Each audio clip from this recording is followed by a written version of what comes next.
Entonces ahora dejamos con ustedes a Viviane Beatriz para que nos exponga. Muchas gracias, Viviane. Bienvenida. Gracias a ti, Luis. Voy a compartir mi pantalla entonces. ¿Sí? Perfecto.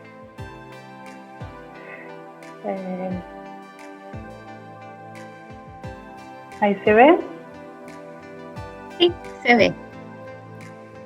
Bueno, buenas tardes a todos los participantes del ciclo del webinar didáctico matemático de la Universidad de la Frontera de Chile. Muchas gracias a la Universidad de la Frontera por invitarme a hacer esta charla en el día de hoy. Yo soy Viviane Gómez, estudiante de doctorado del Departamento de Didáctica de las Matemáticas y de las Ciencias Experimentales de la Universidad de Barcelona. Mi director de tesis es el doctor Vicent Pons y mi codirectora es la doctora Adriana Breda. Voy a hablarles sobre el Lesson Study y idoneidad didáctica, desarrollo de la competencia reflexiva en la formación de profesores de matemáticas. La investigación del profesorado y la reflexión sobre la propia práctica y sobre la práctica pedagógica ajena es una estrategia clave para el desarrollo profesional docente que sirve tanto para el análisis de los procesos de enseñanza y aprendizaje de las matemáticas como para su respectiva mejora. En esta perspectiva, la competencia reflexiva es un proceso que tiene un papel en muchos marcos teóricos que trabajan en la investigación sobre la formación de profesorado, tales como la práctica reflexiva, la investigación-acción, la competencia de mirar con sentido, la mirada profesional, el estudio del concepto, el cuarteto del conocimiento, el Lesson Study y la idoneidad didáctica. En esta perspectiva, la razón de esta conferencia es presentar una investigación de doctorado que todavía está en progreso, cuyo objetivo general es investigar el desarrollo de la competencia reflexiva en la formación de profesores de matemáticas mediante el diseño y la implementación de un dispositivo formativo que combina el Lesson Study o estudio de clases en español y la idoneidad didáctica. Este objetivo general se concreta en los siguientes objetivos específicos. Objetivo 1. Realizar una profundización teórica sobre el Lesson Study y la idoneidad didáctica, buscando comprender cómo cada uno propone el desarrollo de la reflexión sobre la propia práctica en la formación de profesores y las complementariedades entre ambos enfoques. El objetivo 2 es diseñar y aplicar un ciclo formativo para profesores de matemáticas en ejercicio basado en el Lesson Study y la idoneidad didáctica, cuyo objetivo sea que los participantes diseñen, implementen, valoren y rediseñen secuencias de tareas para sus alumnos de enseñanza básica. El objetivo 3 es investigar el papel que tiene la idoneidad didáctica en una experiencia del Lesson Study antes que dicha herramienta haya sido enseñada a los participantes como pauta para organizar su reflexión en el marco de un dispositivo formativo diseñado para combinar ambas metodologías. Y el objetivo 4 es analizar en qué medida el ciclo formativo implementado desarrolla la competencia reflexiva en los profesores participantes. Bueno, el Lesson Study o estudio de clases, como es más conocido en Latinoamérica, por ejemplo, surgió en Japón como una metodología de trabajo docente apoyada en actitudes investigativas y prácticas colaborativas entre profesores y objetivos al mismo tiempo la mejora del aprendizaje de los estudiantes, la mejora de la práctica docente, el desarrollo profesional de los profesores y la mejora de un tema curricular específico. El Lesson Study consiste básicamente en el diseño colaborativo y detallado de una clase, de su implementación y observación directa en aula y de un análisis conjunto posterior. La idea es que un grupo de profesores y especialistas se reúnan con una problemática en común sobre el aprendizaje de sus alumnos. Planeen una lección para que el alumno aprenda.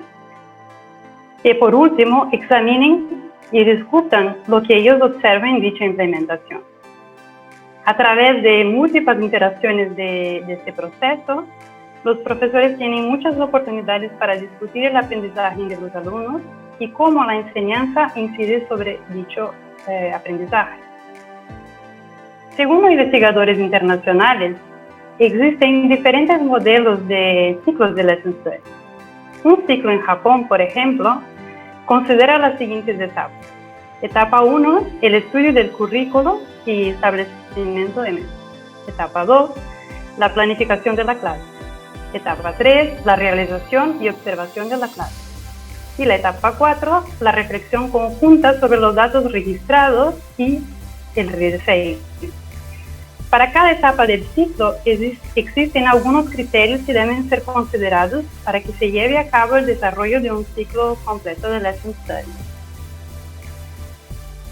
Bueno, el enfoque antosemiótico del conocimiento y la instrucción matemática, que llamamos EOS, nos proporciona la idoneidad didáctica, que surge de una perspectiva conceptual, en particular de los resultados de investigación científica, de las tendencias de la enseñanza de las matemáticas y de los principios y estándares del NSTL. A priori, los criterios de idoneidad didáctica son principios que orientan cómo se deberían hacer las cosas. Y a posteriori, los criterios de idoneidad didáctica sirven para valorar el proceso de estudio efectivamente implementado.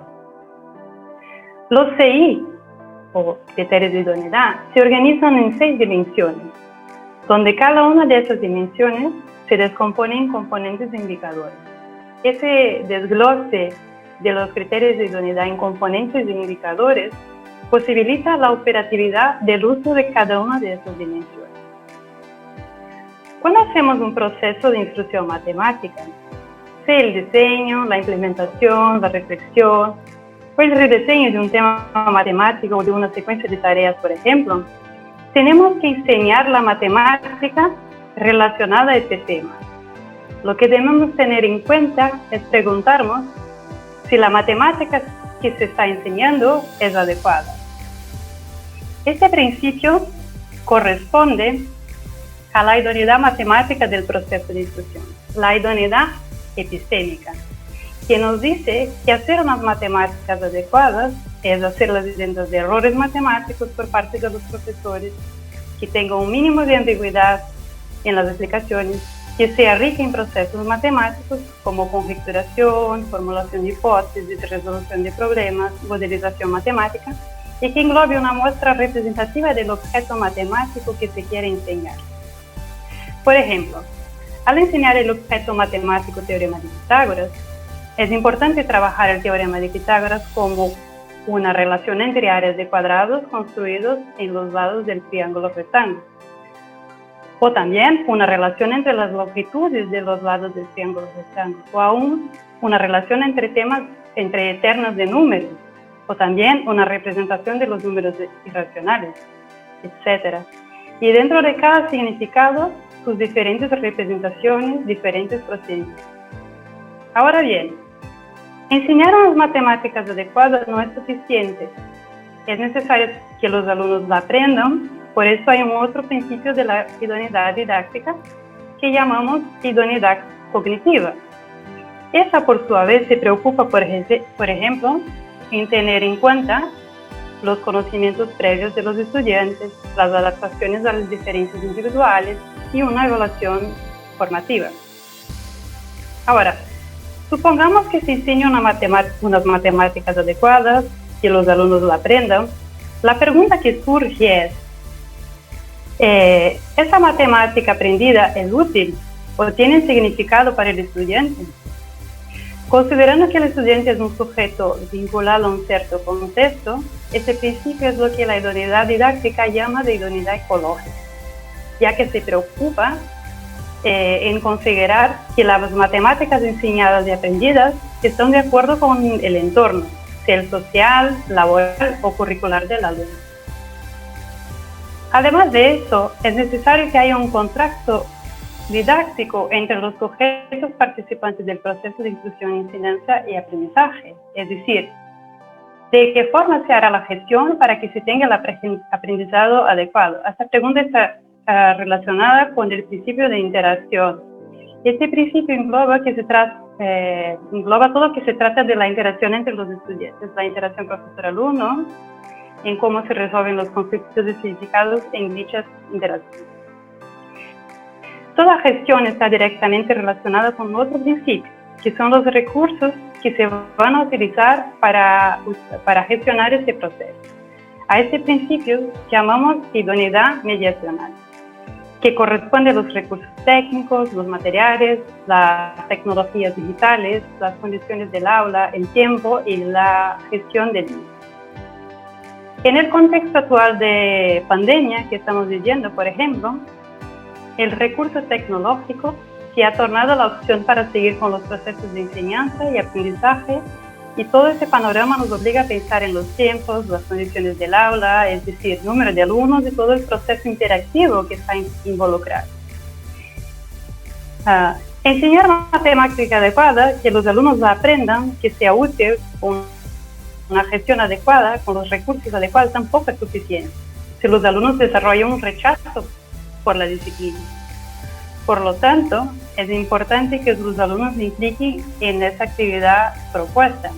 Ese es el principio afectivo, que tiene en cuenta las actitudes, las emociones y motivaciones promocionadas en el aula.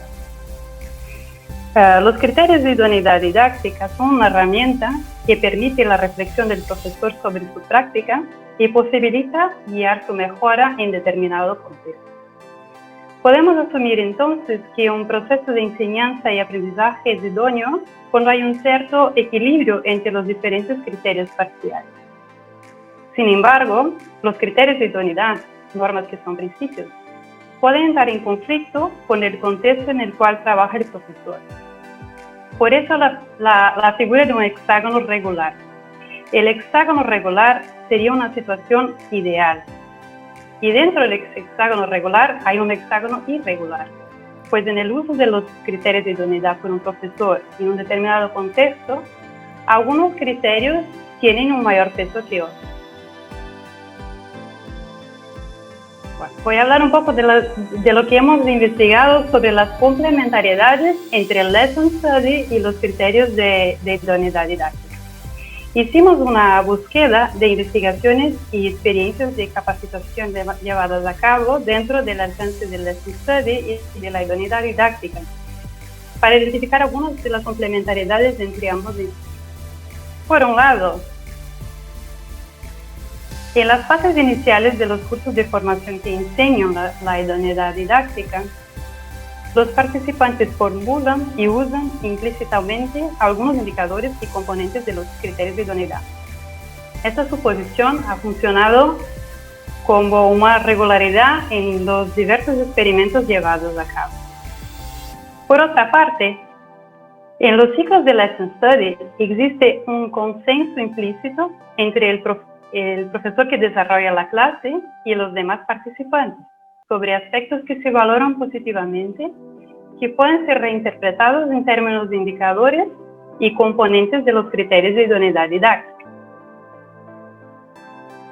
Por un lado, en las experiencias en que se imparten los criterios de idoneidad didáctica, aunque la reflexión de los docentes se organiza a través de una agenda amplia y detallada, hay una falta de espacio donde los docentes pueden planificar y discutir la aplicación de una secuencia de actividades de una manera más profunda, en particular de forma grupal, dialogada y crítica.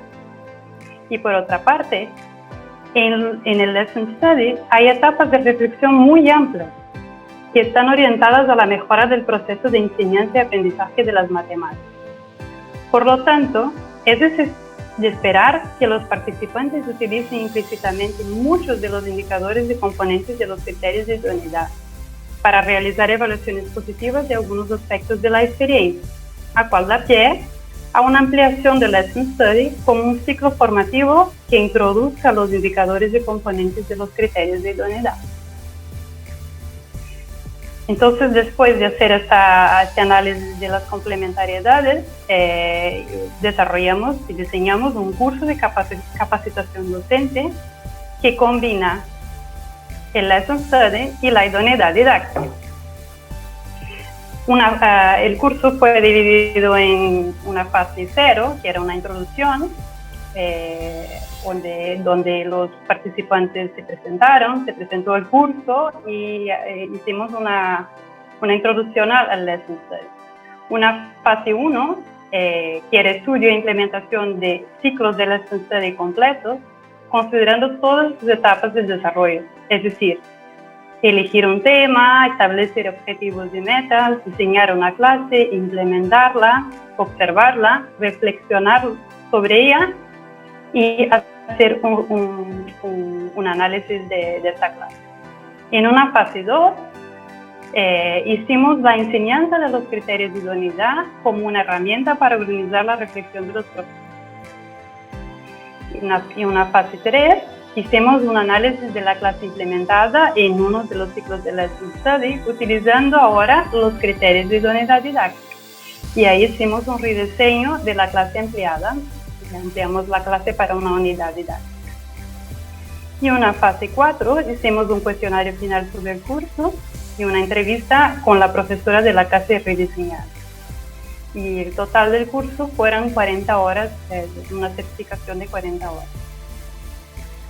Este curso fue una cooperación internacional entre la Universidad de Barcelona y la Universidad Federal de Rio Grande do Sul, sob la supervisión del profesor Dr.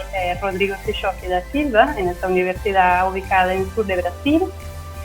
Y este curso fue ofertado en esta universidad y fue diseñado por mí y por mis directores de la Universidad de Barcelona y ministrado por mí. Participaron de este curso 8 profesores de matemáticas y ejercicio que tienen un grado de licenciatura en matemáticas. En Brasil, para ser profesor de matemáticas, hay que hacer un grado en matemáticas con énfasis en licenciatura. Todos esos docentes de un mínimo de 3 y hasta el más experiente tenía 15 años de experiencia docente. Esos profesores trabajan con estudiantes de lo que llamamos en Brasil ensino fundamental. El ensino básico en Brasil es dividido en ensino fundamental y ensino medio. Ensino fundamental está dividido en años iniciales y años finales. En los años finales, que son de los 12 hasta los 15 años, son profesores especialistas que desarrollan las clases. Hasta los 11 años es un profesor pedagogo que desarrolla todas las asignaturas. Después de eso sí es un profesor especialista. Entonces esos profesores trabajaban con alumnos de ensino fundamental desde los años finales, que tienen entre 12 y 15 años, o de ensino medio, que son alumnos de 16 a 18 años. El curso fue desarrollado en el periodo del 9 de marzo al 7 de julio de este año. La modalidad inicialmente habíamos previsto para ser presencial, pero después con la llegada de la pandemia tuvimos que cambiarla al modo a distancia. Con el modo a distancia, el recurso utilizado fue el Skype, con todos los encuentros grabados y que estuvieron disponibles a los participantes en la plataforma YouTube en modo privado. En la fase 0, que fue la introducción al curso, tuvimos apenas una reunión presencial antes de la llegada del COVID en Brasil. En esta reunión, los profesores hicieron una pequeña presentación donde hablaron de su experiencia de formación inicial, continua y su experiencia como profesores de matemáticas. Presentamos el curso y empezamos a estructurar y estudiar la metodología Lesson Study, el abordaje en Lesson Study. hicimos una introducción teórica sobre Lesson Study en este primer momento, en esta primer encuentro presencial. Después de ese encuentro, ya la semana siguiente ya se había llegado el anuncio de la pandemia en Brasil y cambiamos el curso para el modo online. Pasamos a la fase 1, que fue el desarrollo de ciclos completos de Lesson Study. Bien. En el encuentro presencial había 9 profesores que se habían apuntado para participar del curso, que tenía 10 clases. Pero después del anuncio de que el curso iba a ser online, un profesor dejó y desistió de participar y siguieron apenas porque había dicho que no tenía las condiciones en casa y no tenía las condiciones para participar online, ya decidió salir del curso y siguieron los demás 8 profesores. Y de esos 8 profesores los dividimos, bueno, ellos se dividieron en 2 grupos. Y esos 2 grupos desarrollaron 2 ciclos independientes completos de Lesson Study. Los 2 grupos eligieron el tema Teorema de Pitágoras, con la diferencia que el primer grupo trabajó el Teorema de Pitágoras en el ensino fundamental con estudiantes de 14-15 años. Y el segundo grupo trabajó el Teorema de Pitágoras, pero en el ensino medio, con estudiantes de 17-18 años. Entonces, en la primera etapa de Lesson Study, hicimos encuentros separados con cada uno de los 4 profesores. Y en ese momento, ellos, con el Teorema de Pitágoras, hicieron el estudio del Teorema de Pitágoras en el currículum nacional de Brasil y también de las instituciones que trabajan ellos. En estos 2 grupos lo hicieron eso, establecieron metas y objetivos para hacer la clase. En una etapa 2, hicieron una planificación de 2 clases, 2 grupos separados, porque eran 2 grupos de Lesson Study. En una etapa 3, entonces, se realizó y observó la clase. La clase del ensino fundamental, la profesora que impartió la clase, decidió hacerla por YouTube, por la plataforma YouTube, en un modo live, en un modo online al momento, porque ella trabaja en una realidad donde los alumnos están en situación de vulnerabilidad social y la escuela tampoco tiene muchos recursos de una escuela estatal. Y los alumnos no tienen equipo, muchos de ellos tampoco tienen internet para acceder a una plataforma. Y muchos lo que pueden hacer es acceder a internet o a una plataforma digital a través de los celulares de sus padres. Y YouTube, para algunas compañías telefónicas, no cobra datos móviles, eso está incluido en el paquete. Entonces, esta profesora había pensado que esa era la manera más democrática de acceder a estos alumnos. La segunda profesora que hizo la clase en el grupo de ensino medio tenía otra realidad, era una escuela privada de Porto Alegre, donde los alumnos cada semana participaban de clases con ella, clases online con ella, a través de la plataforma Google Meet. En la etapa 4, los 8 profesores hicieron una reflexión conjunta de cada una de las 2 clases. Lo hicieron juntos porque en el Lesson Study está previsto que en esta etapa de la reflexión se puede invitar a especialistas a que participen para reflexionar y participar para una mejora de esta clase. Entonces decidimos hacerla entre los 8 profesores. Después de eso, pasamos a una segunda fase, que fue la enseñanza de los criterios de idoneidad didáctica.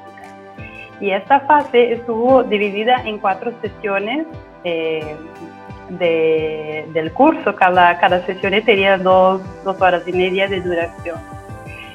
En una primera sesión hicimos la introducción a los criterios de idoneidad didáctica y lo hicimos a partir de haciendo con que los docentes observasen que utilizaron explícita o implícitamente algunos de los componentes e indicadores de los criterios de idoneidad en las etapas del lesson plan.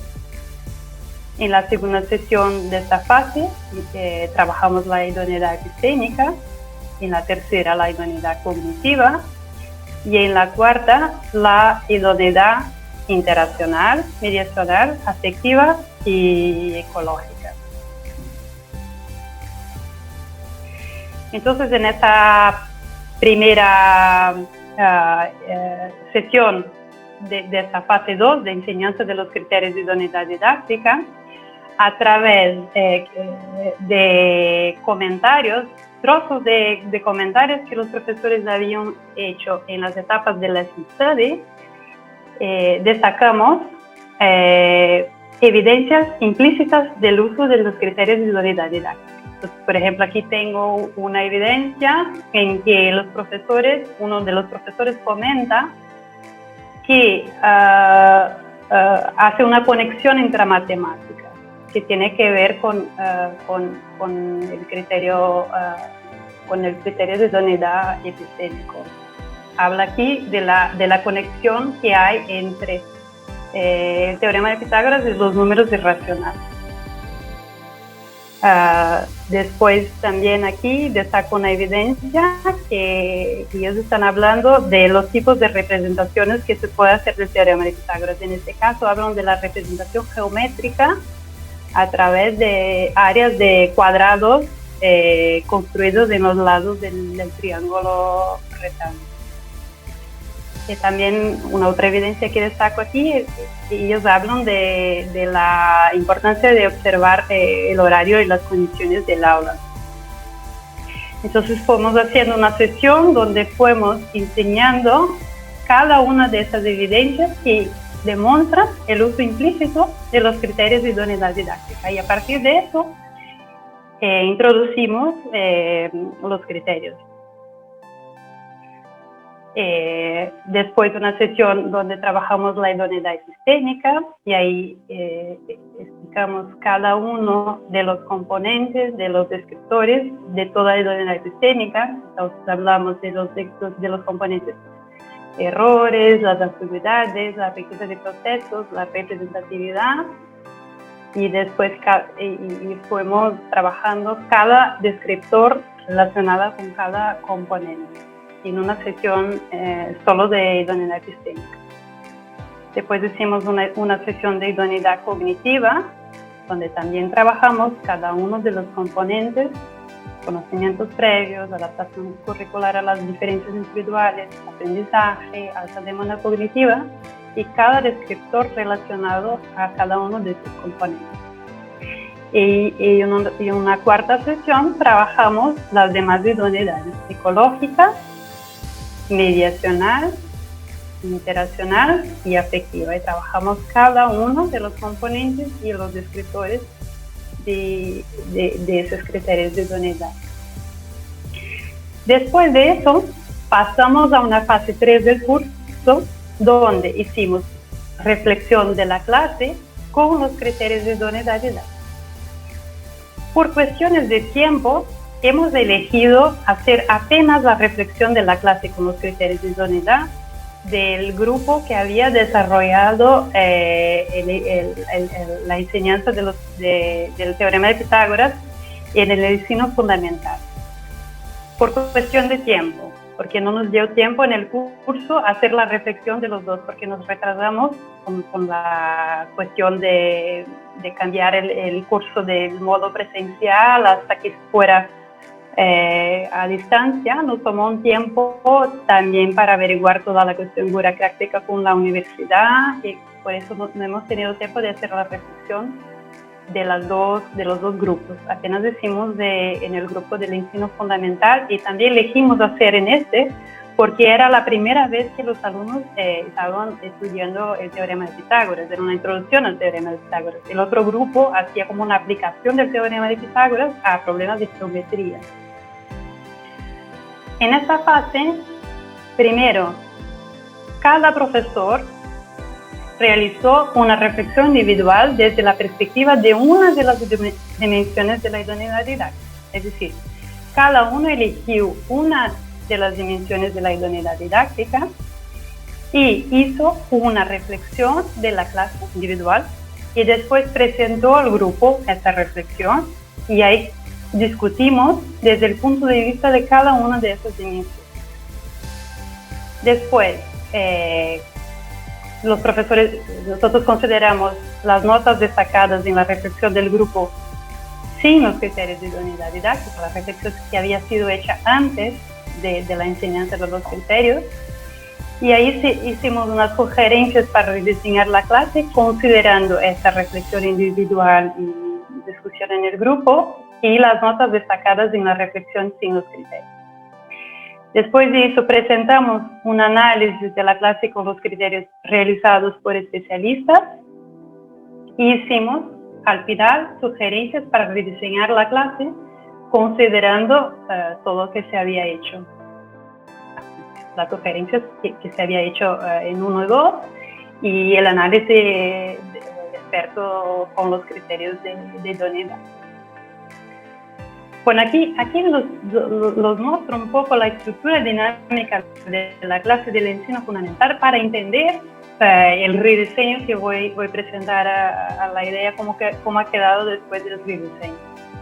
La estructura de la clase tenía al principio una contextualización histórica, hicieron una contextualización histórica sobre el teorema de Pitágoras. Después hicieron una retomada de los conocimientos previos, o sea, retomaron un poco lo que era área de cuadrado, definición de rectángulo, diagonal, definición de triángulo rectángulo y una retomada de números irracionales también.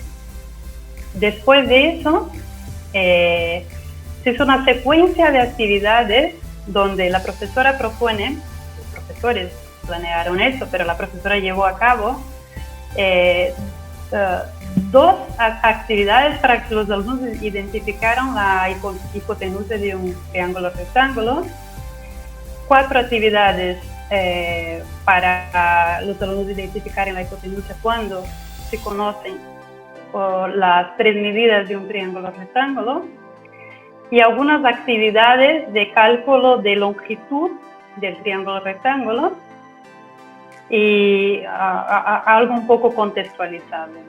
Y al final hicieron un formulario Google para evaluar el aprendizaje de sus estudiantes. Bueno, después de la reflexión con los criterios de idoneidad didáctica de esta clase, después de trabajar cada uno de los criterios de idoneidad desde el teorema de Pitágoras, ellos llegaron a este cuadro del rediseño de la clase. Entonces, todo lo que está con la mano así, con el dedo arriba, es lo que estaba bien. Y lo que tenía ahí la bombilla, la lámpara, era para que se debería pensar. Eso después de trabajar con los criterios. Entonces, por ejemplo, les destaco aquí del epistémico, por ejemplo, que se debería pensar, entonces, que se debería controlar errores de ambigüedades, que se debería hacer una conexión del teorema de Pitágoras y su recíproco, que se debería hacer una demostración del teorema de Pitágoras o hacer por lo menos más verificaciones experimentales del teorema de Pitágoras, porque ellos hicieron apenas una verificación experimental para un caso particular del teorema de Pitágoras, que para la terna pitagórica 3, 4 y 5, y había que pensar en una representatividad de los problemas, que había que hacer una conexión dentro de los 2 significados geométricos, tanto del área y de longitud, que se debería mejorar la riqueza de proceso, Y se debería pensar también en un significado del teorema de Pitágoras aritmético algebraico, y también quizá pensar en una representación del teorema de Pitágoras como representación de números irracionales. Por ejemplo, les destaco aquí del epistémico, pero ellos pensaron para cada una de las dimensiones de los criterios de idoneidad didáctica. Entonces, de una clase para el rediseño llegaron a una unidad didáctica dividida en 4 blocos, en los cuales el primer bloque iban a trabajar los conocimientos previos y iban a hacer una contextualización histórica y iban a hacer una evaluación inicial. En el segundo bloque iban a trabajar 2 significados parciales del teorema de Pitágoras. Uno, el significado de áreas de cuadrados, y el significado de longitud, y hacer aplicaciones del teorema de Pitágoras y hacer una evaluación continua. En el bloque 3, trabajar la vuelta del teorema de Pitágoras, la recíproca del teorema de Pitágoras, y ahí trabajar esta idea, esta conexión entre las termas pitagóricas. Y el significado también aritmético algebraico. Y otra vez aplicaciones del teorema de Pitágoras y una evaluación continua. Y un bloque 4 con una evaluación final. Entonces elaboraron un plan para una unidad didáctica.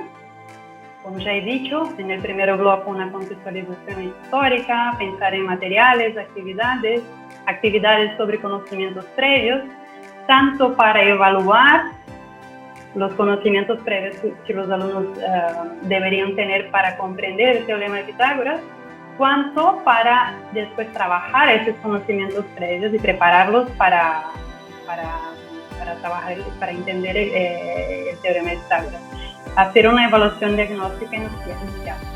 En el bloque 2, entonces ellos pensaron intentar quizá hacer una demostración del teorema de Pitágoras o, como mínimo, hacer una verificación experimental con más casos, porque ellos habían hecho solo para un caso. Y ahí trabajar 3 significados parciales del teorema de Pitágoras y hacer las conexiones entre ellos. Y actividades de aplicaciones y hacer una evaluación continua. En el bloque 3, explicar la vuelta del teorema de Pitágoras, demostrar o no, y realizar ejercicios de aplicación sobre esta vuelta, introduciendo las termas pitagóricas y el significado aritmético algebraico. Y también seguir con una evaluación continua. Y en el bloque 4, hacer problemas de aplicación y problemas contextualizados y una herramienta de evaluación final. Llegaron a este rediseño después de trabajar toda la reflexión de la clase con los criterios. Bueno, al final hicimos un cuestionario de evaluación del curso y aquí destaco algunas preguntas que hicimos y algunas respuestas. Una de las preguntas es: ¿qué criterios de idoneidad consideras más importantes para analizar y valorar una clase de matemáticas? ¿Por qué? Entonces destaco aquí algunas respuestas del profesor 1 aquí. Creo que todos son importantes porque para hacer una buena clase es necesario tener un equilibrio entre todos los aspectos. Pensando en los más importantes, destacaría epistémico, porque es necesario enseñar matemáticas correctamente, sin errores y dualidades. Cognitivo, porque es necesario analizar si lo presentado tenía sentido, si los alumnos aprendieron. Mediacional, porque los recursos adecuados son fundamentales para que no se produzca conflicto. Y destaco también un comentario de un otro profesor que dice que el epistémico y el cognitivo son los que él considera más importantes, porque el epistémico aporta la legitimidad del contenido y hace que el docente aplique los contenidos matemáticos más coherentes y correctos, evitando errores y ambigüedades que dificultan el aprendizaje del alumno. El cognitivo trae la reflexión de que contenidos son adecuados al proceso de aprendizaje y al contexto en el que se inserta el alumno. valora los conocimientos previos del alumno y hace pensar al docente en recursos que mejoren el aprendizaje de acuerdo al nivel de clase y valora a todos los estudiantes e intenten evitar que enseñemos matemáticas que no tienen sentido para el sistema. Una otra pregunta. Pues, entre los 6 criterios de idoneidad estudiados, sus componentes de indicadores, ¿logró obtener una comprensión total de todos ellos? ¿Existe algún criterio, indicador o componente que ha creado cierta dificultad de comprensión? ¿Cuál y por qué? Entonces, muchos de los profesores destacaron que el epistémico pareció lo más difícil, ¿no? El profesor 1 destaca en el epistémico la primera parte, pero a lo largo de la discusión con la profesora de discusión y compañeros de discusión aclaró. Estoy en el proceso, a menudo me encuentro reflexionando y tratando de comprender ciertos aspectos de los estudios, pero creo que la epistémica involucra muchos conceptos que todavía necesitan ser más. Otro profesor destaca que el epistémico y el cognitivo eran algo más difíciles de entender, pero que sin embargo a través de las explicaciones y discusiones todo se aclaró. Y otro profesor destaca que el epistémico ya dejado con dudas al principio, pero que después logró entender al hacer el análisis corregido y las dudas surgieron por la complejidad de este criterio. Y destaca aún que diferenciar el error didáctico del error matemático pues eso es una cosa bastante difícil. Y otro profesor destaca que el epistémico le pareció más complejo y que volvería a estudiar para intentar profundar y una última pregunta que destaco del cuestionario es que ¿consideras que el trabajo desarrollado en el curso fue relevante para mejorar los conocimientos matemáticos relacionados con el teorema de Pitágoras o algún otro tema matemático? Sí, especialmente el diseño de la clase, ya que teníamos que tener cuidado con los aspectos a los que antes no habíamos prestado atención o no sabíamos que necesitábamos. Un segundo profesor dije que debido a que tomamos un ejemplo sobre las relaciones diarias y las relaciones de los estados externos, nunca antes me había dado cuenta de las diferencias de representación y que apenas trabajamos con ejercicios que involucran las relaciones diarias. Otro profesor dice que fue muy relevante para entender las demostraciones y principalmente diferenciar las verificaciones experimentales de las demostraciones. Y un profesor dice que fue relevante porque tenemos significados mejorados que se en el teorema de Pitágoras, como el significado geométrico, el aritmético algebraico y la necesidad y validación del teorema con su demostración y uso de términos correctos como el enunciado del teorema. Algunas consideraciones finales, que no son las consideraciones finales de este estudio, porque todavía sigue en progreso, no se ha concluido todavía, pero el curso sí, y aquí podemos presentar algunas consideraciones que ya tenemos del curso, que es posible realizar un curso en una modalidad virtual que combina la estructura de la didáctica.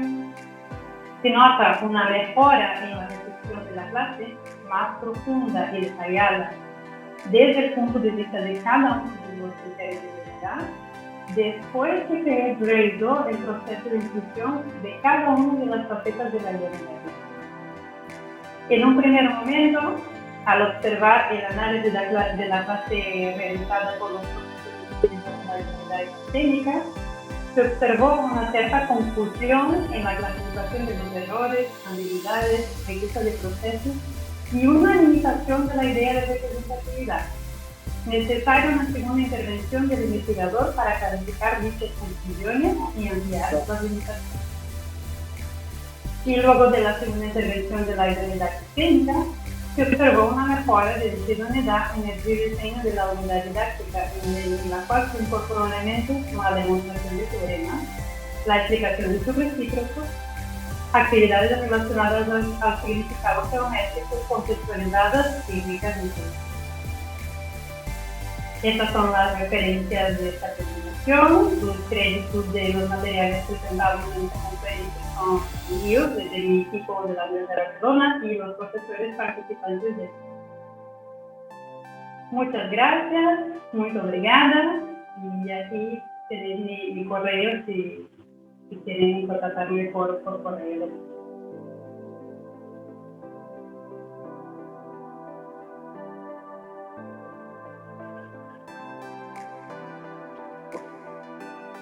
Perfecto. Ahora, muchísimas gracias, Viviane, pela sua apresentação. Muito boa, muy buena, y bastante complejo, sobre todo aquello que comentaste, porque lo estás trabajando, ¿cierto?, con profesores, ¿cierto?, lo estás aplicando, esta capacitación entre el Lesson Study y la idoneidad didáctica. Resulta un poco complejo. Bueno, uno tanto lo conoce el EO, ya lo hemos oído, ¿cierto?, comentar por la expositora anterior que tuvimos, por Diana Hidalgo, y bueno, aquí se ve un trabajo de investigación que es bastante amplio también, porque lo que estás haciendo acá es muy interesante, porque estás combinando dos cosas bastante fuertes, el Lesson Study, ¿cierto?, y la idoneidad didáctica y sus criterios. Entonces es bastante complicado, me imagino yo, hacer ese estudio. Resulta bastante bueno, según nosotros estamos viendo acá, y lo bueno de todo ello es los beneficios que le ven los mismos profesores, ¿cierto?, en cuanto a los criterios, ¿no? Agradezco mucho personalmente esta exposición. Hay harto que estudiar para los que estamos en el área de la didáctica, hay mucho que indagar. Personalmente te digo, ¿cierto?, me pareció muy buena la exposición.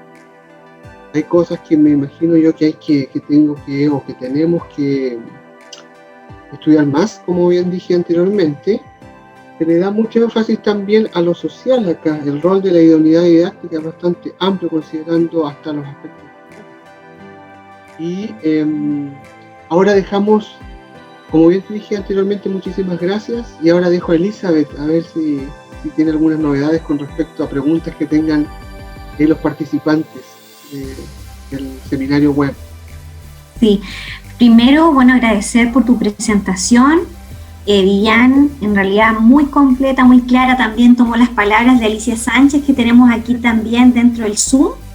Y la idea es de que también ustedes pueden hacer preguntas.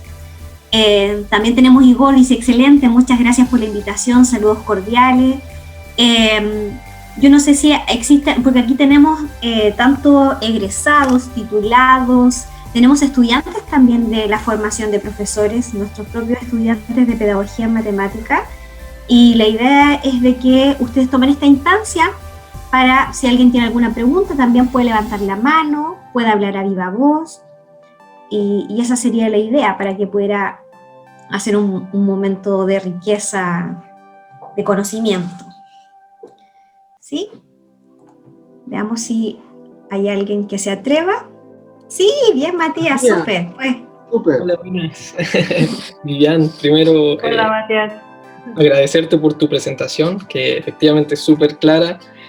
Como decía Luis y Eli, bien completo todo, y harto que estudiar acá para poder quizás aterrizar un poco la discusión. Pero bueno, yo quiero hacer quizás una consulta más ligada al tema de puntualmente el tratamiento del error o de la contradicción quizás que se pueda dar dentro del trabajo con el teorema de Pitágoras, porque, a ver, si entendí bien, dentro de la práctica de todos los profesores en sí, ellos trabajaron diferentes actividades, digamos, situaciones, o utilizaron dispositivos de aprendizaje, llamémoslo, para introducir el estudio del teorema de Pitágoras desde diferentes perspectivas, pero no se observó puntualmente como un trabajo sobre la demostración, sino que sobre una experimentación, una verificación experimental del teorema. Y en ese sentido, me pregunto si eso posiblemente podría generar ciertos obstáculos de enseñanza, porque la validación forzada, en cierta medida, la validación forzada que se hace del teorema, como la fórmula, etcétera, de alguna manera podría provocar en el estudiante que él asuma que eso representa una demostración. Entonces, cuando se enfrenta a otros tipos de objetos matemáticos y que estudia otros objetos en sí, termine verificando la fórmula en vez de probar que efectivamente a partir del modelo axiomático deductivo, etcétera, se produce la demostración que uno esperaría que se generara. Entonces, mi pregunta va directamente a este aspecto de la idoneidad epistémica, sobre cómo el profesor finalmente hace el estudio del objeto para finalmente tratar el error, los obstáculos, digamos, epistemológicos sobre todo que se puedan dar con el teorema de Pitágoras, y cómo trata el concepto de la validación dentro de la clase para finalmente decir, bueno, hemos generado una matemática adecuada, porque eso es lo que yo entendía del aspecto epistemológico, que hay como un trabajo de una matemática adecuada. Entonces, si no se trata de la demostración, la pregunta sería, ¿es que hemos hecho una matemática adecuada? ¿Hemos dado el paso para avanzar a una matemática adecuada, o es que hay ahí algún aspecto que queda como oculto? Yo lo veo desde el contrato didáctico también, quizás, que de alguna manera es como que el estudiante termina aceptando de que la verificación podría ser la forma de validar todos los teoremas que se estudian en matemáticas, cuando en realidad desde la mirada del matemático tiene que ser un proceso más formal, ¿cierto? De trabajar la inferencia a través inferencias de estos teoremas. Entonces, bueno, no sé si se entiende la pregunta. La idea es de cómo se evalúa este aspecto de la idoneidad epistémica para atender finalmente a la matemática adecuada de la cual hablan cuando no han trabajado la demostración. Vale. A ver si puedo explicar y podemos hacer un poco, bueno, si entiendo bien. Desde el punto de vista del criterio de idoneidad epistémico, lo que tenemos que, cuando pensamos en una matemática adecuada, tenemos que pensar en que esa matemática, cuando enseñamos esa matemática, debemos evitar errores. Y estos errores son los errores del profesor, ¿sí? No son los errores del alumno, son los errores del profesor. El profesor tiene que evitar cometer errores, ¿vale? Entonces, desde el punto de vista de un objeto matemático, hay que pensar cuáles son los errores más comunes que el profesor pueda cometer al trabajar ese objeto matemático. Después hay que pensar en cometer mínimos de ambigüedades posibles. Te comento un ejemplo, por ejemplo, el teorema de Pitágoras es bastante interesante porque surgen muchos ejemplos de cuando se trabaja el teorema de Pitágoras, donde se hace, por ejemplo, uso de materiales concretos, donde muchas veces se puede generar ambigüedades. Te comento uno que ha surgido en el curso. Una profesora nos ha enseñado un experimento del teorema de Pitágoras, que es el triángulo rectángulo, y a partir de los lados del triángulo rectángulo se construye cubos y ahí se pone un líquido.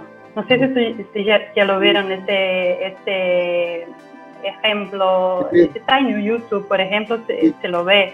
Y ahí se pone líquido en estos cubos y se gira porque se lleva todo el líquido que está en el cubo construido a partir del lado de la hipotenusa, se puede trasladar a los dos cubos construidos a partir de los catetes. Pero en este caso no se está hablando de áreas de cuadrados, se está hablando de volumen. Entonces se muestra un ejemplo de volumen, pero el profesor habla de área. Entonces eso genera una ambigüedad y es casi un error, ¿no? Que puede generar confusión a los alumnos, por ejemplo. Este es uno de los ejemplos. Después también cuando se habla de la representación del objeto matemático, en nuestro caso del teorema de Pitágoras, hay que pensar que el teorema de Pitágoras puede ser una relación entre áreas de cuadrados, puede ser una relación entre áreas de figuras regulares, puede ser una relación entre longitudes, puede ser una representación de los números irracionales, y por ahí va. La complejidad del teorema de Pitágoras bueno, también depende del nivel de los alumnos. Estamos trabajando en primaria, en secundaria, en bachillerato, en el grado. También depende de esto, que es que vamos a trabajar de la complejidad del teorema de Pitágoras, de la representación, en cada una de estas etapas de enseñanza. Y luego también hay que pensar en qué procesos vamos a utilizar, y hay que hacer unos procesos ricos. Y ahí tenemos muchas tendencias en el de matemáticas, por ejemplo, la resolución de problemas, la modelaje matemática. Y en el caso del curso que hicimos, en el primero diseño, los profesores hicieron una verificación experimental, pero solamente a un caso. El caso particular de la terna pitagórica 3, 4, 5. Y lo dieron por bueno, sí, lo enseñaron por bueno. Bueno, ahí hicimos una verificación experimental para un caso, entonces vale para todos.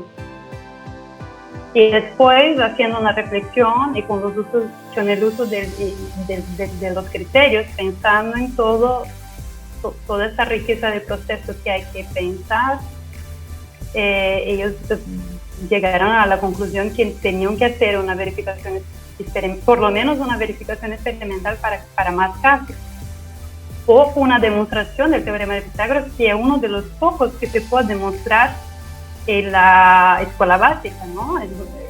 Hay infinitas demostraciones, bueno, infinitas no, pero hay muchas demostraciones del teorema de Pitágoras que son muy accesibles. Sí, hay una página de 14 demostraciones del teorema de Pitágoras, que es súper bonito.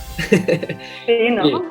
Efectivamente. Sí, de hecho, lo veía desde el punto de vista, porque habla del aspecto epistemológico, porque en cierta medida veía esto como, como la idoneidad didáctica trata muchos aspectos, por ejemplo, el tema del currículum, o la mirada desde el currículum, para hacer esta transposición de los saberes, ¿cierto? De tomar esos saberes escolares y ver cómo trabajarlo en la escuela, cómo el profesor va a hacer ese tratamiento, esa transposición didáctica, digamos.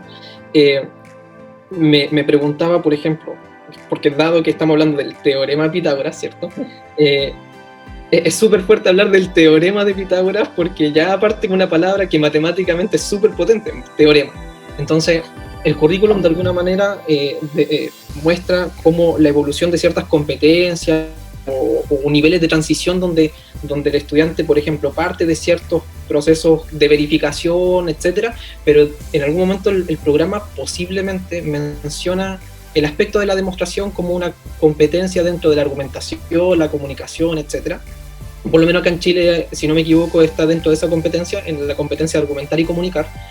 Y de hecho, en el año 2009, hay una profesora de la Universidad de Chile que trabajó el teorema de Pitágoras con profesores de enseñanza básica y media, y ella se percató de que los profesores, aun cuando tenían la intención de provocar un espacio de trabajar lo que es el razonamiento deductivo, terminaban inhibiendo ese proceso, porque ellos lo que hacían era impulsar inmediatamente este trabajo de la verificación, es decir, le doy el 3-4, ¿cierto? Y ellos llegan a la conclusión de que tiene que dar 5. Entonces, no hay ningún proceso reflexivo en torno a la práctica del razonamiento deductivo. Y yo me preguntaba también eso, ¿cómo lo abordaron estos profesores de otro país, que de otra cultura, que tienen posiblemente algunas variantes en el programa curricular, cómo abordaban esta parte del razonamiento deductivo, visto también desde un punto de vista epistemológico del teorema de Pitágoras? Entonces, lo encuentro súper interesante, porque no sé si los profesores de mayor nivel, o sea, de 15 a 18 años, que eran los estudiantes, ellos lo abordaron de otra manera, o era similar a como lo abordaban los profesores de cursos de 12 a 15 años. ¿La práctica era similar o había una diferencia notoria en el tipo de tarea que provocaban o que querían provocar en el estudiante? No, era diferente. El primer grupo del ensino fundamental eran estudiantes de 14, 15 años y era la primera vez que estudiaban el teorema de Pitágoras. Y el otro grupo eran estudiantes de 17, 18 años y que ya conocían el teorema de Pitágoras o ya habían estudiado, por lo menos porque está previsto en el currículum brasileño, que se estudia en esta edad, con 14, 15 años, en lo que llamamos nono año de ensino fundamental, que era una aplicación del teorema de Pitágoras. Ellos propusieron un problema, una resolución de problemas, donde los alumnos tendrían que utilizar el teorema de Pitágoras para resolver ese problema. Pero no les fue dicho que tenían que hacer uso del teorema de Pitágoras. Claro, ella actuó como herramienta entonces el teorema de Pitágoras. Exacto, como herramienta, sí. Pero no llegamos por cuestiones de tiempo, no llegamos a hacer la reflexión de esta clase con los criterios de idoneidad. No llegamos a hacer esta segunda parte, solo hicimos para este primer grupo de ensino fundamental. Será interesante entonces poder ver ahí qué pasa después. Sí. De hecho, comento que estoy mirando aquí en el chat, en los participantes, que he visto aquí que hay dos profesores que hicieron el curso que están ahora, porque yo había dicho que iba a presentar y veo que hay dos aquí. No sé si quieren hacer una pregunta directamente a ellos. No sé. Claro, por supuesto, les invitamos. Y ya tenemos una pregunta más. Es de un estudiante de formación de nuestra universidad, Pedagogía en Matemática, y dice, habla en realidad, porque llama mucho la atención en realidad cuando podemos hacer ahora estas investigaciones, y en realidad toda la enseñanza en nuestro país ha tornado a entornos virtuales. Entonces, la diferencia entre lo virtual y lo presencial respecto a la interacción que se da con los estudiantes, y la pregunta es si dentro de los resultados obtenidos que ustedes tuvieron online versus los resultados posibles obtenidos en un modo presencial, ¿cree que puede haber alguna diferencia eso, sobre todo respecto a la parte de la interacción? Sí, bueno, primero de todo, cuando hablamos en términos de investigación, al final, para mí, quedó mucho mejor porque para colectar los datos, hacer unas sesiones de curso online a través de una plataforma donde se puede grabar, donde cada uno tiene que esperar a su momento para hablar, en términos de la investigación, fue mucho mejor incluso. Y hubo apenas un profesor que ha dejado de hacer el curso. Entonces, al final no hemos tenido tantas pérdidas, ¿no? Porque los demás profesores siguieron hasta el final del curso y no ofrecieron ninguna resistencia para hacerlo en modo online. Pero en las clases online, bueno, la primera, y justamente esta clase que hemos hecho la reflexión con los criterios de idoneidad didáctica, fue en esta realidad donde los alumnos pertenecen a una comunidad donde no tienen los recursos necesarios para tener una clase, o porque no tienen el equipo, internet, o porque no tienen estructura en casa para hacerlo de manera tranquila. Y en esta escuela, en este momento, porque estábamos haciendo el curso al momento que ha llegado la pandemia, al momento que nos tocó eso ahora ya estamos un poco más acostumbrados con eso, pero cuando todo empezó, todo era novedad, no se sabía cómo se iba a hacer, se estaba averiguando qué plataformas utilizar. Y bueno, en este sentido, la parte de que no fue posible que todos los alumnos de estas profesoras participaron de la clase, por ejemplo, yo me acuerdo que ella tenía como 24 o 28, no me acuerdo bien el número, y en el momento de la clase online hemos tenido como 16 participantes. Y la parte de la interacción, sin duda, ha estado muy perjudicada, porque a pesar de que la profesora ha intentado de la mejor manera que podría hacerlo, ha intentado de todas maneras a través del WhatsApp personal de ella, a través del chat de YouTube, pero nos dimos cuenta después al evaluar la clase con los criterios y desde el punto de vista del criterio de interaccional, que la interacción entre los alumnos salió muy perjudicada, porque al final no ha habido una interacción entre los alumnos, solo entre la profesora y cada alumno individualmente, pero faltó eso entre los alumnos. Entonces, de hecho, pensamos para un rediseño utilizar otra plataforma, pero ahí muchas veces en Brasil, en esta realidad, nos damos cuenta que en el contexto, en esa escuela, no hay una plataforma donde se pueda hacer esto de mejor manera, ¿no? Entonces, claro, esa idoneidad va a quedar un poco más baja. Muchas gracias, Vivian. No sé si hay alguien más que quiera hacer alguna consulta, alguna pregunta. Y yo quisiera agregar algo, pero lo que pasa es que el webinar, cuando le pusimos el título, tú nos mandaste la parte del título y todo, hablaba sobre cómo desarrollar esta competencia, porque finalmente es una competencia de la reflexión para los profesores. Quisiera que a lo mejor te pudieras explayar solamente respecto a ese tópico, a la competencia de la reflexión del profesor y quizás, bueno, yo no sé si ustedes tuvieron un instrumento para decir que esta competencia finalmente se desarrolló o no, pero eso lo podrías explicar tú un poquitito más, Vivian.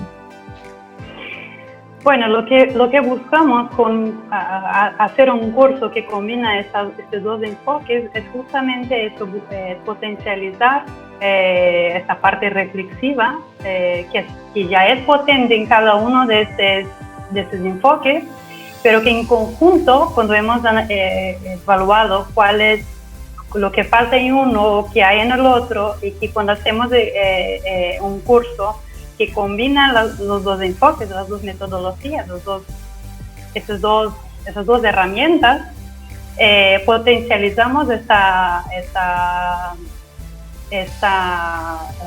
competencia reflexiva. Pero todavía aún no estamos en ello.